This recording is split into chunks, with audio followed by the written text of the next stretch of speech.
Ankara'da keçirilən 36-cı NATO Liderlər Sammitinin ikinci günündə gərginlik pik həddə çatıb. Son bir saat ərzində alyansın ali qanunverici orqanı olan Şimali Atlantika Şurasının dövlət və hökumət başçıları səviyyəsindəki əsas iclası rəsmən start götürüb. İclasın pərdə arxasında Amerika Prezidenti Trumpın Avropalı müttəfiqlərə qarşı sərt iddiamları və Türkiyə ilə bağlı mühüm F-35 bəyanatı sammitə damğa vurub. Son bir saatda jurnalistlərin suallarını cavablandıran Trump bəzi NATO müttəfiqlərindən ciddi şəkildə məyus olduğunu gizlətməyib.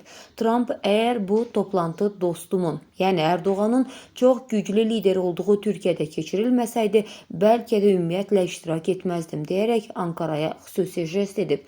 ABŞ prezidenti Böyük Britaniya, Fransa, Almaniya və İtaliyanın adını çəkərək bu ölkələri İran məsələsində Vaşinqtona kifayət qədər dəstək verməməkdə ittiham edib. Trump eyni zamanda Türkiyənin F-35 proqramı ilə bağlı gözləntilərinə son bir saatda yaşıl işıq yandırıb. ABŞ lideri F-35 mükəmməl təyyarədir. Türkiyəyə satış ehtimalını qətiyyətlə qiymətləndirəcəyik. Bu bizim verəcəyimiz qərardır ifadələrini işlədib. Hazırda qapalı qapılar arxasında davam edən Şimali Atlantika Şurasının iclasında liderlər İranın nüvə ambisiyalarını müzakirə edirlər.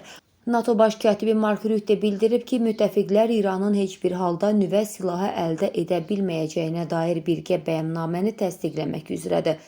Sammit çərçivəsində rəsmiləşən 50 milyard dollarlıq hərbi satın alma müqaviləsinin ilk mühüm detalı da məlum olub. Razılaşma çərçivəsində NATO daxilində çoxmillətli yeni strateji hava nəqliyyatı donanmasının yaradılması qərarı alınıb. Sammit yaxın dəqiqələrdə baş katib Rutte'nin keçirəcəyi yekun mətbuat konfransı ilə davam edəcək.